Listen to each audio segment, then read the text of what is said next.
Hey there, classic rock lovers, and welcome to Classic Reviews, where we review classic rock albums. And today we have an exciting treat for you. So get ready for an epic CD review that will hopefully leave you craving to listen to this band. The CD we will be reviewing will be this greatest hit CD by the British rock supergroup Bad Company. This CD is called Rock and Roll Fantasy, the very best of Bad Company, and it came out in October 2015. So, the band Bad Company was formed in 1973 and went on to become one of the most successful bands of the 1970s. The band is classed as a supergroup as all the original members come from multiple successful bands from the early 70s. On lead guitar, you have Mick Ralphs from the band Mock the Hoople. On bass, you have Boz Burrell from the prog rock band King Crimson. And from the band Free, you have drummer Simon Kirke and one of the greatest singers of all time in the form of Paul Rodgers. Another fact I'll throw in is that Bad Company were managed by Peter Grant, who was also Led Zeppelin's manager. And like Led Zeppelin, Bad Company were able to sell out stadiums in their peak. And I'll also mention that I think drummer Simon Kirke has been the one constant member of the band throughout the different lineup changes since the 1980s. So we're now going to do the track by track, and some songs I'll be able to say more about than others. The songs on this CD focus on the band's peak years with the original lineup, and the track list is in chronological order. The opening song of this CD is the rock classic called Can't Get Enough. Not only is this song the opening song of this greatest hit CD, but it also opens the band's self-titled debut album, which came out in May or June in 1974. The song Can't Get Enough is not only one of Bad Company's most successful songs, but it's also my favourite song of theirs.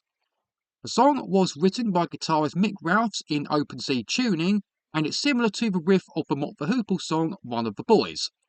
It starts off with a 1-2-3 from drummer Simon Kirke, then comes the riff on the drums, and the rhythm section retreats to the background once Paul Rodgers starts singing.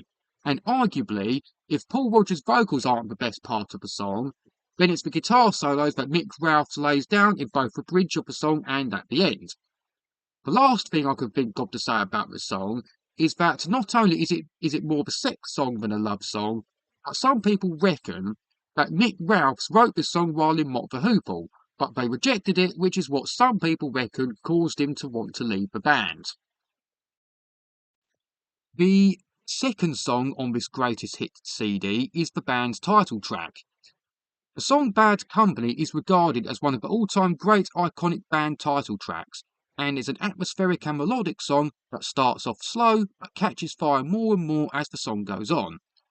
What makes this song even more atmospheric is that not only does Paul Rodgers' vocal performance really build up the tension of what the song is about, but when actually recording this song, I think Paul Rodgers actually had the microphone in the middle of a field at night under a full moon.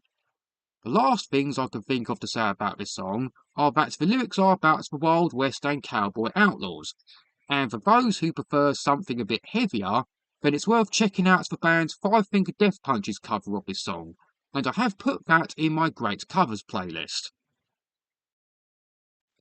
The third song on this greatest hit CD is called Moving On. I must admit, I can't think of a lot to say about this song. This is a hard-hitting commercial rocker that's about touring and the hard life of being on the road. The song has a nice intro and drum playing, and you also get some catchy group vocals in the bridge of the song too. Track number 4 on this CD is called Ready for Love. This song is actually a Mock the Hoople cover, but the Bad Company version is more well known, features more piano and keyboards, and of course features Paul Rodgers as lead vocals rather than Mick Ralphs or Ian Hunter. With this song being a ballad, it does have a more relaxed tempo, and it's a melodic slow burner of a song that features some great bluesy piano playing. Track number 5 is called Easy on My Soul. This is the last song on this greatest hit CD that we hear from the band's self-titled debut album, and the song I think is a lesser known B-side song to the single of Moving On. The song Easy on My Soul is originally by Paul Rodgers' previous band Free, but the Bad Company version I'd say is more funkier than the original Free recording. With this greatest hit CD, you get a previously unreleased version of the song Easy on My Soul. And I think the difference between this version and previous versions, like you can get on the reissue of Bad Company's debut album, is that Paul Rodgers' main lead vocal is more isolated and more prominent in the recording.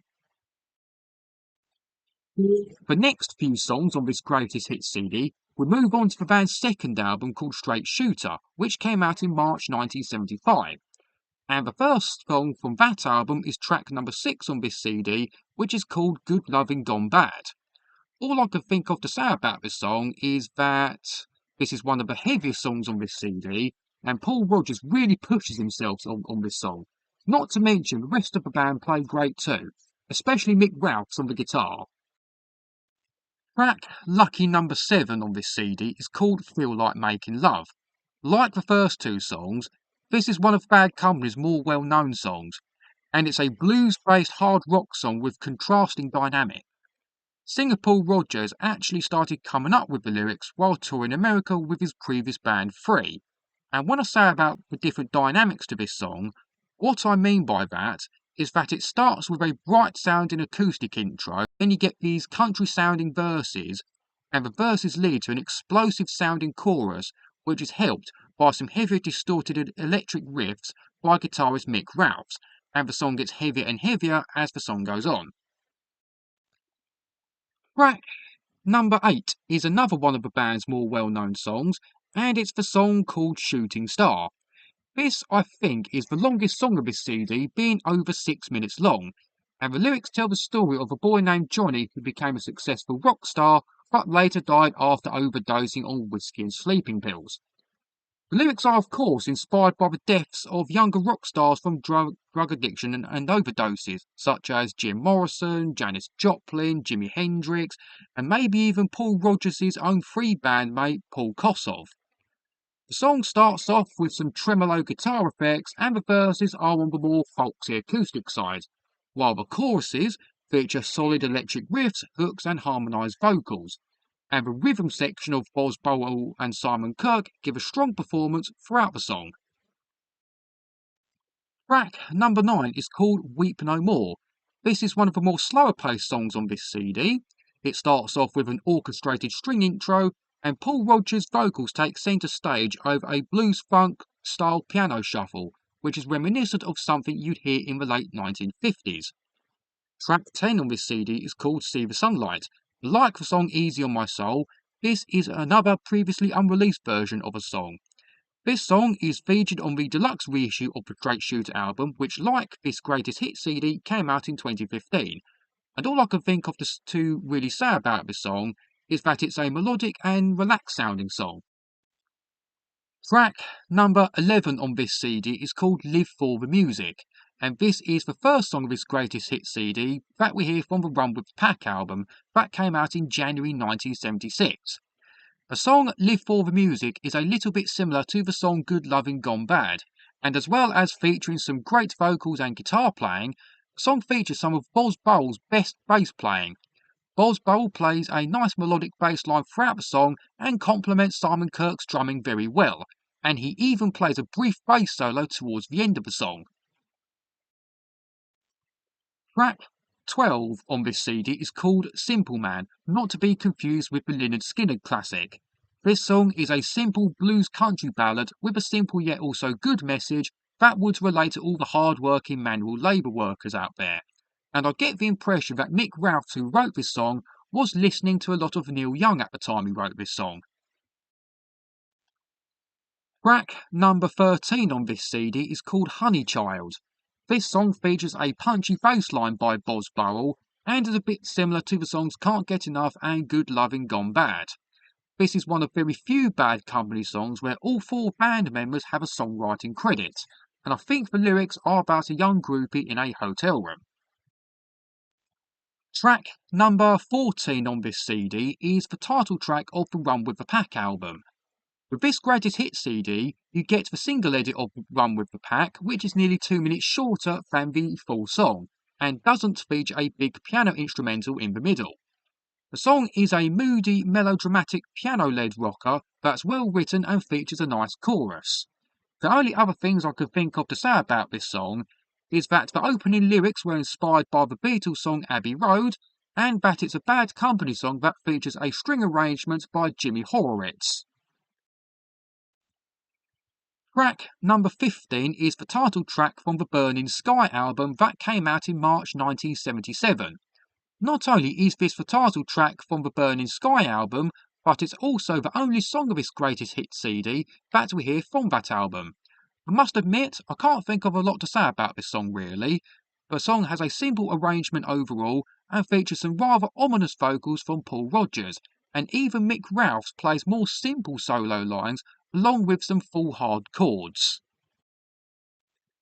For the next few songs, we move on to the Desolation Angels album, which came out in March 1979. And the first song from that album we hear on this CD is actually the title track of this very greatest hit CD, Rock and Roll Fantasy.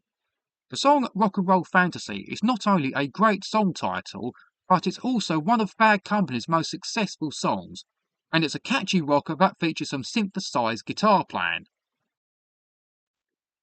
The third to last song of this CD is called Rhythm Machine, and all there really is to say about this song is that it's more of a disco song rather than a typical Bad Company song, and it features some rather cheesy lyrics about a certain male object. The second to last song on this CD is called Gone, Gone, Gone. All I could think of to say about this good song that grooves nicely is that this was the first Bad Company song that was written by bass player Boz Burrell, and it's the last song of this greatest hit CD that we hear from the Desolation Angels album. The last song of this greatest hit CD is called Electric Land. This song is from the Rough Diamonds album, which came out in September 1982, so that's 3 years since the band's previous album came out, and in between that gap when the albums got released, the band's manager Peter Grant withdrew due to the death of Led Zeppelin's drummer John Bonham, and I don't think the band members in Bad Company were getting on as well either. Anyway, the song Electric Land is a bluesy and atmospheric number that features a great vocal and driving rhythm with an early 80s electric piano sound. I think the song was inspired by a crazy taxi ride that songwriter Paul Rodgers was unfortunately part of. And with the song's darker mood in mind, the song Electric Land is one of them songs you listen to on like a long, lonely nighttime drive home, or when you're sitting at home on your own at night while the rain drips down your window. So that's the track by track done, and my first thoughts is that compared to the other rock and metal CDs I own, this is one of the more relaxed and chilled sounding CDs I've listened to in a while, and it is a greatest hits that appeals to people like myself who don't know a lot of Bad Company's music, or people who are more of a casual listener towards this band. While the CD focuses on the band's prime or the early peak years, you do get a couple lesser known songs which are the 2 unreleased songs. But it's a shame that you don't get a song or two for when Brian Howe was Bad Company's singer, or a couple other well-known songs from the band's peak years, like the song Rocksteady or the acoustic song Seagull, for example. My final thoughts on this greatest hits CD are that I forgot how good this CD was and how much I enjoyed listening to it. And like I said earlier, my favourite song on here is the well-known opening song Can't Get Enough. If you want to listen to some good live performances of Bad Company and free songs, then I strongly recommend you watch videos of Paul Rodgers singing them songs when he sung with Queen in the mid-2000s. So that's a wrap, folks. We've reached the end of our captivating CD review journey. If you haven't already, make sure to subscribe to this channel and hit that notification bell so you never miss out on my upcoming reviews, etc. Trust me, you don't want to miss them. This is Classic Reviews. Check out 2 videos at the end, and I'll see you next time. Cheers.